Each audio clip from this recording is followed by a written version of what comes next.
Hi friends, இன்றைக்கி முள்ளங்கி சட்னி எப்படி செய்யுதுன்னு பார்த்துக்கலாம். அதுக்கு ஒரு 5 பல்லாரி வெங்காயம் எடுத்து நல்லா தோலை உரிச்சிட்டு நல்லா மீடியம் சைஸாக கட் பண்ணி வச்சுக்கோங்க. ஏன்னா வதக்கிட்டு தான் அரைக்க போகிறோம், அதனால மீடியம் சைஸாக கட் பண்ணி எடுத்து வச்சுக்கோங்க. அது கூடவே 4 தக்காளி எடுத்துருக்குறேன். மீடியம் சைஸாக 4 தக்காளி எடுத்து நல்லா கட் பண்ணி வச்சுக்கிறேன். அதையும் 2 முள்ளங்கி எடுத்துக்கிறேன். சின்னதாக இருக்கிறதுனால 2 எடுத்துருக்கிறேன். பெருசாக இருந்தால் 1 எடுத்துக்கோங்க, அதுவே போதும். தோலை நல்லா இலச்சி ரெடி பண்ணி வச்சுக்கோங்க. அதுக்கப்புறமா புட்டரிப்பு இருக்குல்ல, அதில் வச்சு இலைங்க திருவி எடுத்துக்கோங்க. புட்டரிப்பில் இலைச்சி எடுத்துக்கோங்க. கட் பண்ணி எடுக்கிறதா இருந்தாலும் எடுக்கலாம் குட்டி குட்டியாக. நான் புட்டரிப்பில் நல்லா இலைச்சி ரெடியாக எடுத்து வச்சுக்கிறேன். ஏன்னா அதில் நிறைய தண்ணி வரும், அதனால புட்டரிப்பில் இலைச்சி தனியாக எடுத்து வச்சுருக்கிறேன்.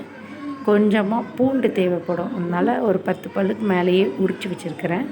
அப்புறமா ஒரு 2 ஸ்பூன் போல் கடலைப்பருப்பு, 2 ஸ்பூன் போல் உளுந்து ரெடியாக எடுத்து வச்சுக்கோங்க.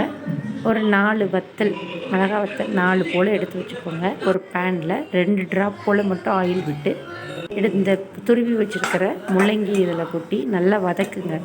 வெறும் பேன்லேயே கூட நீங்கள் போடலாம். அது நிறைய தண்ணி இருக்குல்ல, அது ஃபுல்லாக வற்றணும், அது கண்டி மட்டும் தான். நல்லா வதக்கிட்டு ஒரு தட்டில் போட்டு நல்லா ஆற வச்சுருங்க. அதுக்கப்புறமா இன்னொரு பேனில் கொஞ்சமாக ஆயில் விட்டு கடலைப்பருப்பு, உளுந்து 2ஐயும் போட்டு நல்லா பொரிய விடுங்க. இது 2ம் ஆயிலில் நல்லா பொரியட்டும். கொஞ்சம் பொரியிற வரைக்கும் கொஞ்சம் ஃப்ரை பண்ணி விடுங்க. நல்லா கோல்டன் ப்ரௌன் ஆனப்புறமா வெள்ளைப்பூண்டை இதோடு சேர்த்து நல்லா வதக்குங்க. இது வெள்ளைப்பூண்டும் லைட்டாக கலர் சேஞ்சு ஆகி வரும்போது வத்தலை சேர்த்துக்கோங்க. மிளகா வத்தலை 5 சேர்த்துக்கிறேன். நீங்கள் உங்கள் காரத்துக்கு தக்கன, சின்ன மிளகாய் காரம் இல்லாததுனால கம்மியாக சேர்த்துக்கிறேன். உங்களுக்கு தேவைன்னா அதுக்கு தக்கன ஆட் பண்ணிக்கோங்க. வெட்டி வச்சுக்கிற பல்லாரி வெங்காயத்தை இதோட ஆட் பண்ணுங்கள். ஆட் பண்ணிவிட்டு நல்லா வதக்குங்க. வதக்கும் போது சால்ட்டு சேர்த்து வதக்குனீங்கன்னா சீக்கிரமாக வதங்கிடும். அதனால பல்லாரி வெங்காயத்தை போட்டு வதக்கும் போதே ஒரு 2 பரட்டு பரட்டிட்டு அதுக்கப்புறமா சால்ட்டு சேர்த்துக்கணும். சால்ட்டை சேர்த்துட்டு நல்லா பரட்டி விடுங்க. அப்போனா சீக்கிரமாக அந்த கலர் சேஞ்ச் ஆகிடும், கண்ணாடி பதத்துக்கு வந்துடும்.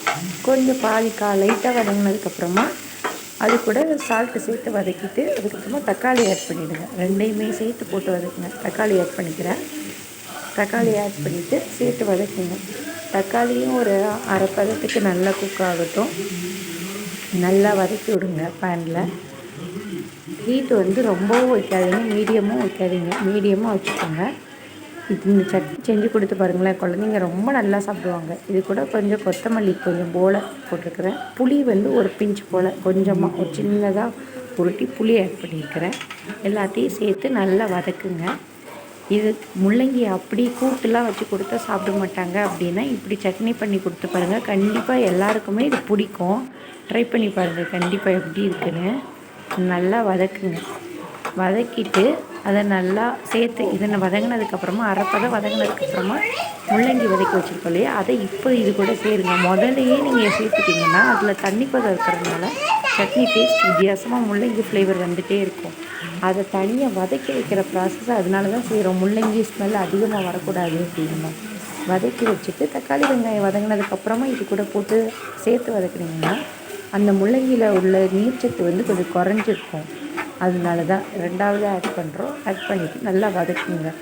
இந்த சட்னி தோசை, இட்லி எல்லாத்துக்குமே சூப்பர் காம்பினேஷனாக இருக்கும். கண்டிப்பாக மறக்காமல் இதை ட்ரை பண்ணி பாருங்கள் வீட்டில். கண்டிப்பாக இதை 1 டைம் செஞ்சிங்கன்னா திருப்பி திருப்பி செய்வீங்க நீங்களே.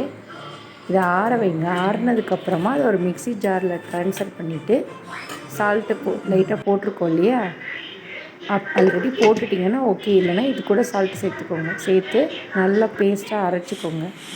அரைச்சிட்டு ஒரு பேனில் கொஞ்சமாக எண்ணெய், நல்லெண்ணெய் தான் நான் எல்லாத்துக்கும் யூஸ் பண்ணியிருக்கிறேன். நீங்கள் எந்த எண்ணெய் யூஸ் பண்ணுவீங்களோ பார்த்துக்கோங்க.